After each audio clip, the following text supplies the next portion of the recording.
বেশ কয়েকদিন যাবৎ সোশ্যাল মিডিয়া তথা ফেসবুকে ঢুকলে আমরা একটা গুরুত্বপূর্ণ নিউজ দেখি যে খলিল মিয়ার মাংসের দোকান।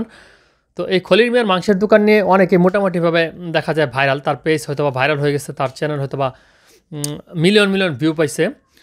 কিন্তু এই খলিল মিয়া তিনি একটা বিষয় তিনি যেটা কয়েকদিন আগে দেখলাম যে তিনি মানে মুখ খুললেন যে তার নাকি ৭০ লক্ষ টাকা লস। তো এই যে খলিল মিয়া দেখা যায় যে বাজারে যেখানে সরকার মাংসের দর নির্ধারণ করে দিছে ৬৬৪ টাকা, সেখানে তিনি ৫৯৫ টাকা দরে তিনি মাংস বিক্রি করতেছেন। তাতে করে অন্যান্য ব্যবসায়ীরা কিন্তু তার সাথে টক্কর দিতে পারতেছে না, মানে সে বিক্রি করতেছে বেশি, কিন্তু অন্যান্য ব্যবসায়ীরা দেখা যাচ্ছে সে কিন্তু ৭৫০ ৭০০ ৭২০ এরকম দরে কিন্তু মাংস বিক্রি করতেছে। তো এখন বাঙালি তো যেখানে কম পাবে সেখানে যাবে, সবাই কিন্তু হুমড়ি খেয়ে সেখানে চলে যাচ্ছে। তো কথাটা বলার উদ্দেশ্য আসলে খলিল মিয়াকে হাইলাইটস করা না, একটা বাস্তব অভিজ্ঞতা আপনাদের সাথে শেয়ার করতে চাই। বিশেষ করে আমার এই পেজের সাথে অনেক ওষুধ ব্যবসায়ী বন্ধুরা জড়িত আছেন বা অনেক ব্যবসায়ী বন্ধুরা আছেন, তাদের জন্য ব্যাপারটা আমি মনে করি যে হেল্পফুল হবে। তো আমার পার্শ্ববর্তী একজন ব্যবসায়ী ছিল, দেখা যাচ্ছে কি যেমন একটা ওষুধ হয়তো বা অন্য অন্য দোকানদার যেখানে বিক্রি করে ৫০ টাকা, সে বিক্রি করে ৪০ টাকা। একটা ওষুধ যে জায়গায় দেখা যায় যে ১০০ টাকা বিক্রি করে অন্য দোকানদার, সেই জায়গায় সে বিক্রি করে ১৯০ টাকা বা ৮৫ টাকা এরকম। তো এখন ওষুধের ভিতরে কিন্তু অনেক ধরনের মানে গুমর রয়েছে, সেটা পাবলিকলি বলাও ঠিক না বা অনেকে বুঝবেনও না। মানে কিছু কিছু কোম্পানির ব্র্যান্ডের ওষুধ আছে যেগুলো একেবারে কিন্তু ফিক্সড, আপনি সেখান থেকে ১ টাকা কম নিতে পারবেন না, কারণ লাভের অংশ একেবারেই কম। আবার কিছু কিছু ওষুধ আছে যেগুলো কিন্তু মানে কিনা কম, আপনি হয়তো বা বিক্রিতে কিছু কম নিতে পারবেন। তো এখন যদি আপনি লাগাতার সব ওষুধ যদি ১০% ডিসকাউন্ট দেন, অথবা যদি দেখা যায় কোনো কোনো ওষুধ আপনার ৯০ টাকা কিনা আপনি যদি ৮৫ টাকা দেন বা ৯০ টাকা দেন, তাহলে তো বা একসময় আপনার লালবাতি জ্বলবে এই খলিল মিয়ার মতো। তো যা হওয়ার তাই হলো, দেখা গেল যে এই লোকটা ২ বছর খুব দাপটের সাথে ব্যবসা করলো। একেবারে আশেপাশে যত ফার্মেসি ছিল সব ফার্মেসি ফাঁকা, শুধু তার দোকানে ভিড়। প্রচণ্ড পরিমাণে ব্যবসা, হিউজ পরিমাণ ব্যবসা। এক পর্যায়ে ২ বছর পরে শোনা গেল যে তার ৪০ থেকে ৫০ লাখ টাকা ঋণ হয়ে গেছে। তো থাকতো এক ভাড়া বাসায়, এবং এক পর্যায়ে দেখলাম যে কিছু জমি কিনছিল ৫-৬ শতাংশ, এবং সেই জমিটা এক পর্যায়ে বিক্রি করতে বাধ্য হয়েছে। এবং যেদিকে শুনি সেদিকে শুনি তার লোন লোন লোন, ব্যাংকের লোন, সুদের ঋণ, এই ঋণ সেই ঋণ।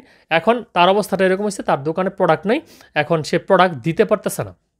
ঠিক এই যে খলিল মিয়ার কাহিনীটাও কিন্তু এরকমই হয়েছে। খলিল মিয়া যখন ৭০ লাখ টাকা 2 দিনে লস করছে, করার পরে এখন কিন্তু সে দিশেহারা। আসলে ভাই, মানব সেবা কিন্তু অনেকভাবেই করা যায়। আপনি ফ্রিতে দেন, তাতে আপনাকে তো কেউ না করে নাই। কিন্তু ব্যবসার কিন্তু একটা ল আছে, ব্যবসার কিন্তু একটা নিয়ম নীতি আছে। সেই জন্যই কিন্তু ম্যাক্সিমাম রিটেল প্রাইস, যেটা এমআরপি আমরা বলে থাকি, সেই এমআরপিটা কিন্তু সরকার নির্ধারণ করে দেয়। নির্ধারণ কিভাবে করে দেয়? সব কিছু বিবেচনা করে যে এখানে যেন ভোক্তাও লাভবান হয়, পাশাপাশি যেন যে বিক্রেতা রয়েছে, পাইকারি বিক্রেতা থেকে শুরু করে যারা প্রোডাক্টটাকে কনজিউম করতেছে, তারা সকলেই যেন এখানে মানে কিছু না কিছু যেন প্রফিট থাকে, তাদের যেন এটা মানে ব্যবসা করে যে তাদের সমৃদ্ধ হয় বা পোষায়, এবং ভোক্তা পর্যায়ে যেন এটা একটা সহনশীল পর্যায়ে থাকে। এটা নির্ধারণ করেই কিন্তু সরকার মূলত এই এমআরপি রেটটা দিয়ে থাকে। এখন যদি কেউ এর চাইতে অনেক কমে বেছে, তাহলে তো সে ভাই মানে লোকসানের দিকে যাবেই। কারণ ব্যবসায় কিছু মারপেস রয়েছে, যেমন আপনার ধরুন যে বাকি রয়েছে, অনেক ক্ষেত্রে বাকি রয়েছে গ্রামাঞ্চলের ব্যবসাগুলো, সেখানে যদি কেউ কম দেয় তাহলে কিন্তু সে টিকে থাকতে পারবে না। দ্বিতীয়ত হচ্ছে আপনার দোকান ভাড়া রয়েছে, শ্রম রয়েছে, আর যারা বেশি পরিমাণে বিক্রি করেন তাদের কিন্তু শ্রমটাও বেশি দিতে হয়, ২ জন ৩ জন ৫ জন হয়তো বা কর্মচারী আপনাকে রাখতে হচ্ছে।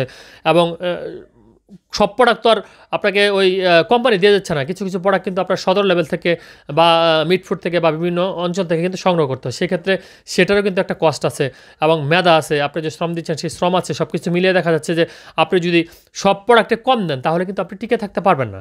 তো যারা ব্যবসায়ী বন্ধুরা রয়েছেন, বিভিন্ন সময় আমাকে সমালোচনা করেন, তাদের বলতে চাই যে হক হালালভাবে আমরা ব্যবসা করব, আমরা কোনো দাম বেশি নিব না, কিন্তু আবার কম নেওয়ার ক্ষেত্রে এতটাও কম নিব না যেন আমরা লসে পড়ে যাই বা ক্ষতিগ্রস্ত হই। যেমন এই যে খলিল মিয়ার মতো, খলিল মিয়া আজকে শুনলাম যে সে নাকি লাপাত্তা, তাকে নাকি খুঁজে পাওয়া যাচ্ছে না, এখন সে আর মাংস দিতে ইচ্ছুক না বা পারতেছে না। আরে ভাই, নিজের ধন সম্পদকে আরেকজনকে দেয় নাকি? আপনি দান করলে আপনি দান করতে পারেন, হয়তো বা 10টা গরু আপনি কেটে মাংসটা ফ্রিতে দিয়ে দেন, গরিব দুঃখী দিয়ে দেন, কিন্তু আপনি তো এখানে বিক্রির উদ্দেশ্যে বসছেন, এখানে তো আপনার 2 টাকা প্রফিট অবশ্যই প্রয়োজন রয়েছে। তো সেক্ষেত্রে যদি এই খলিল ভাইয়ের মতো বা এই খলিল মাংস বিতানের মতো দিশেহারা না হতে চান, বা যদি মানুষের সাথে সৎ ব্যবসা করতে চান, আর আমি মনে করি যে একজন সচেতন কাস্টমার হিসেবে আপনার উচিত সঠিক মূল্যে ওষুধটা ক্রয় করা।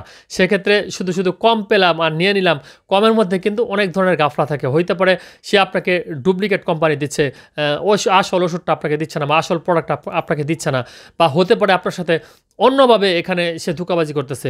যেমন ওষুধের ক্ষেত্রে যেটা আমি বলি যে আপনি হয়তো বা এক দোকানে গিয়ে প্রেসক্রিপশন দেখালেন, আপনাকে বললো যে এই ওষুধের দাম হচ্ছে 1 সপ্তাহের ওষুধ 1200 টাকা। তো আরেক দোকানে বলতেছেন, সেই দোকানে বলতেছে 1 সপ্তাহের ওষুধ 1800 টাকা। আবার আরেক দোকানে যাচ্ছেন, সেই দোকানে বলতেছে 1 সপ্তাহের ওষুধ 1000 টাকা। তো আমরা করি কি যে 1000 টাকা যেটা আছে সেটা কিন্তু নিয়ে নিই। এখন এখানে ডালমেকুস কালা হয়, যে কালাটা আমি এখন বলে দিচ্ছি আপনাদেরকে, জেনে রাখেন, কাজে লাগবে। এই যেই লোক 1800 টাকা বললো, সে কোন দৃষ্টিকোণ থেকে 1800 টাকা বললো, আবার যেই লোক 1200 টাকা বললো সে কোন দৃষ্টিকোণ থেকে 1200 টাকা বললো, আবার যে লোক 1000 টাকা বলতেছে, 800 টাকা হিউজ একটা ডিফারেন্স, সে কীভাবে দিবে? তো এই 3 জনের মধ্যে কোনো একজনের ভিতরে কাফলা আছে, সমস্যা আছে। তো সেই সমস্যাটা কোন জায়গায়? সমস্যাটা হচ্ছে আপনাকে হয়তো বা দেখা যাচ্ছে যেই জিনিসটা দামি সেটা কোম্পানিটা সে চেঞ্জ করে অন্য কোম্পানি দিবে, অথবা আপনার ওষুধ 7 দিন লেখা 2বার করে সে 1বার করে আপনাকে দিয়ে দিবে, অথবা কোনো না কোনো ওয়েতে ভাই সে আপনার সাথে ব্যবসাটা কিন্তু ঠিকই করবে। সে যদি 1000 টাকাও বেচে, সেখান থেকেও তার 50-100 টাকা কিন্তু সে লাভ করে তারপর আপনাকে দিবে। আপনি দোকানদারকে যদি এত বোকা ভাবেন বা এত ভাবেন, তাহলে আপনি নিজে হচ্ছে বোকার রাজ্যে বাস করতেছেন। তো যারা ব্যবসায়ী বন্ধুরা রয়েছেন তারা কিন্তু এই কাজগুলো করে থাকেন, দেখা যাচ্ছে কম্পিটিশনে টিকে থাকার জন্য। তখন দেখেন যে একটা কাস্টমার অন্য দোকান থেকে ফিরে আসছে, তখন কিন্তু সে নর্মাল রেঞ্জের চাইতেও একটু কমে বলেন।